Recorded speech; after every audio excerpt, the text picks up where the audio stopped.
Good morning, everybody, and welcome to Kayak Cabin. Today we are continuing our journey to review every single lure we can get our slimy hands on. And today's lure and the 2-hour challenge will be the Arbogast Hula Popper.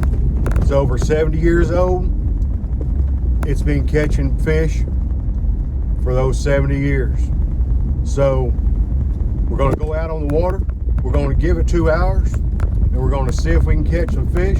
Then we'll come back, and in the studio I will do a review of the actual usage and the actual techniques that I used and what I thought about it. So let's hit the water and see if we can catch us some topwater bass. Here we go.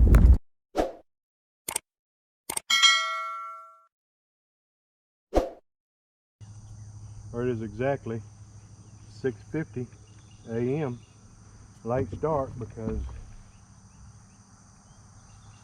my graph won't work. Go ahead and turn it off. I'm going to start off technique 1 where I cast it in the wrong direction and chug it.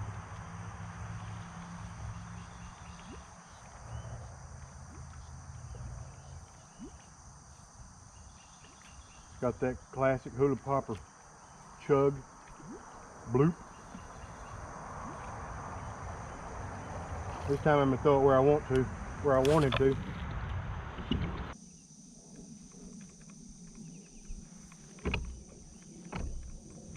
One thing about a hula popper with the treble hooks, that means you can't just throw it up in the junk. It'll instantly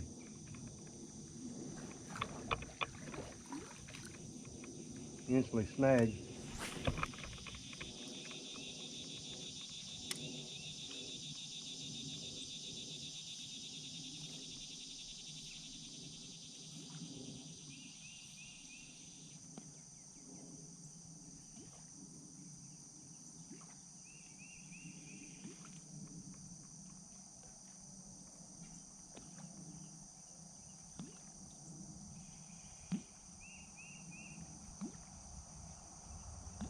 Hear that chug? Since you can't go into the reeds or the grass, I like paralleling it like this.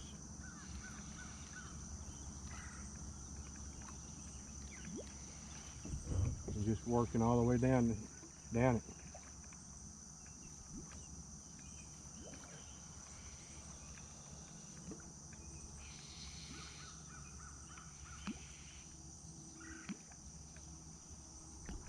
Quick twitch.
There we go.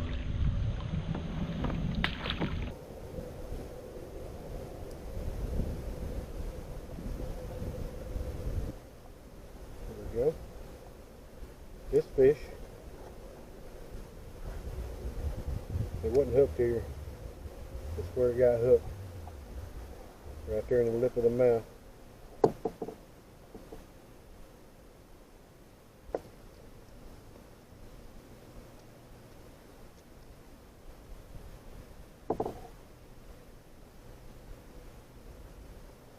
£2, 11 ounces. £2, 11 ounce, 17 incher.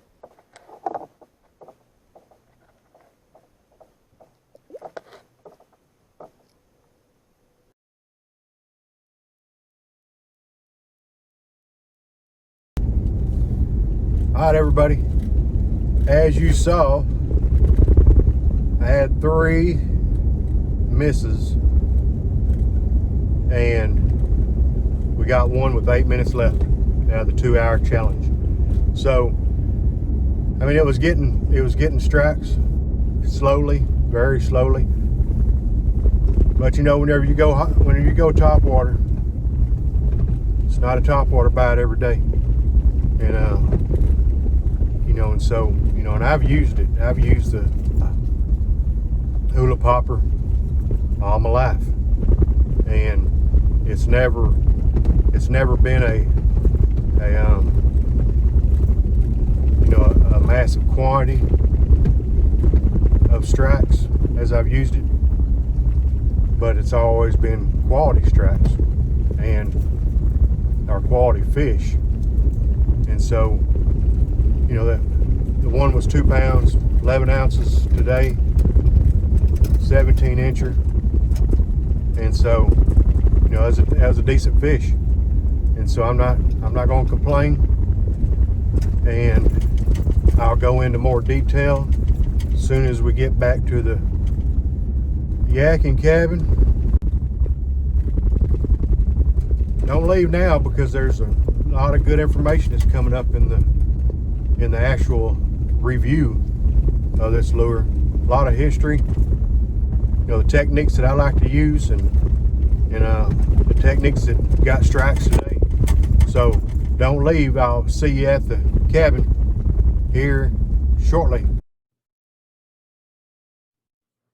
Hey everybody, welcome back to Yakking Cabin, and thanks for watching the On the Water review. Fred Arbogast made the first Hula Popper back in 1941, and it was just a small one for flies. It was like 7 or 8 years later, in 1949, when he made the one we see now, the one we use today. Of course, it was different back then, and it's evolved, but that was back whenever he did make the first rubber skirt, and that was the first rubber skirt that was patented, you know, of course, for a lure.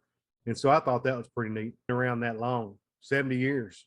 And so when I went out today, just let y'all know, I was using a Lew's Laser TXS combo, and it had a 6'10" rod and medium heavy fast action, and it had a 8.5-to-1 reel. And so didn't make a difference. Just letting y'all know what I'm using. Usually that gets asked sooner or later. And so it's like $100 combo. Find them online and link it in the description. If I can't find that set, I'll find one that's comparable. And because that's all you need to go out there fishing. You don't have to have a $250 reel and a $400 rod. That'll get you fishing. So the Hula Popper, when I was out there, I used 3 techniques. First technique, it's pretty simple.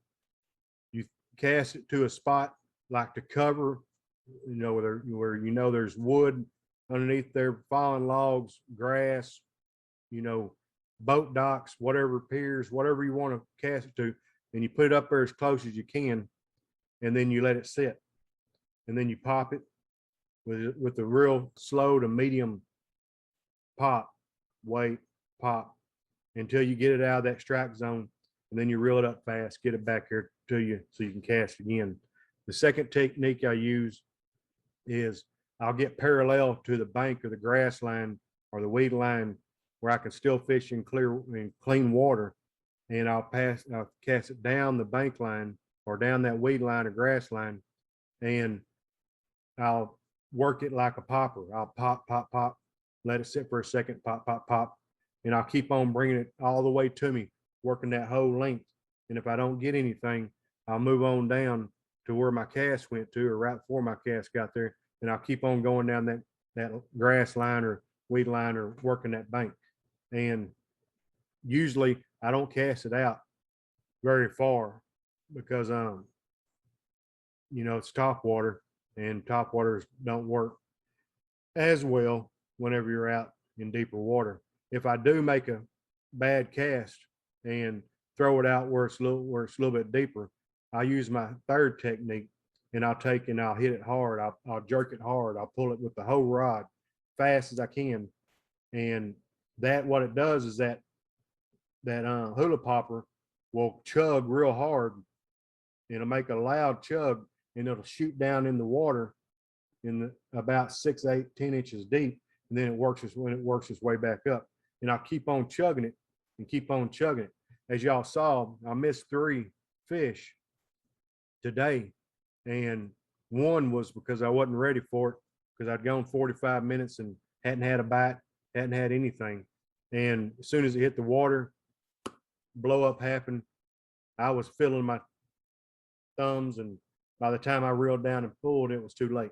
Second time, I was actually burning it back in, wasn't burning it fast. So the lure was hitting the top, and it'd go under about 3 inches, 4 inches, 3 inches, 4 inches, come back. And a bass bumped it. And so I stopped, and then I slowed down and I reeled a little bit, and it come back and he hit it, grabbed it. I set the hook and missed him again. Third time that I missed him, running parallel. Both those second and third time, I was running parallel to the bank doing my pop, pop, pop, and he just missed it. It blew up and it missed it. And I could actually tell the fish, and I thought it might have been a gar. I was thinking those other 2 might have been a gar, and the reason why I didn't get it, but it wasn't. This one was a bass for sure. And I think he was trying to bite off more than he could chew, because he didn't look very big at all. And the fourth one I got is whenever I was casting, I was working like 45 degrees instead of working parallel, just like you would work a worm or something. You cast it in there at 45 degrees, work it back out, and keep going. And so whenever I was working at 45 degrees, but it worked off, and I was about 10 foot off the weed line in probably 5 or 6 foot of water. So I started working that technique number 3, where I was pulling it hard. And about the third time it pulled, as soon as I was watching the line, it took off, because I didn't feel it whenever I pulled, but as soon as I let go, he had grabbed it. And so I was easy hook set on that one. Even I can't mess it up. So I got that fourth one, which was a 2-pound, 11-ounce bass. And that made me feel a little bit better. I don't mind skunking. It happens sometimes. You're going out for these lure reviews. It's not the perfect situation for it. I try to pick lures that it is a pretty good, situation and conditions for it. But sometimes it just doesn't work out, and as we all know, topwater bite, it's known every day. So it did get 4 strikes. We landed one of them. Even though my hookup ratio was bad, I don't feel like it was a lure's fault. I feel like it was more my fault, because I messed up the first one, and then because I wasn't ready. And the second and third was just awkward circumstances, and I didn't get the hook set. The fourth one, when I should have got it, because I was staring at it, I was working the lure and I was watching the line, and whenever it took off, I knew he had it. The point to remember on this hula popper is that the one I used was a bullfrog color, and it's a 2-inch it's 2 inches long, 3/8 inches in weight, and they range from 1 1/4 to 2 1/4. This was towards the bigger side of them, and That's the one I've used for 30 years, and it's been a good producer. It didn't produce much today, but it's a producer. You know, that's one reason why I wanted to do this review on the Hula Poppers, because I also did a review on the Jitterbug. At the end of the video, you can click the link to go watch that one, because if you hadn't used a Jitterbug in a long time, you need to do it. Man, it still works. But it's just like this Hula Popper. And the best thing about this Hula Popper is that whenever you pop it and it stays, it's on the top. Well, that skirt is moving around, and it's like a live critter in the water, and that's what gets it. Most of the time, I either get it as soon as I pop it, or I get it when I'm sitting there waiting. And it's that way today, and it's that way, you know, every time I ever use one. And so the Hula Popper, it's been around for 70 years. It's produced for 70 years. It produced today on probably not an ideal, well, it wasn't an ideal day for Topwater.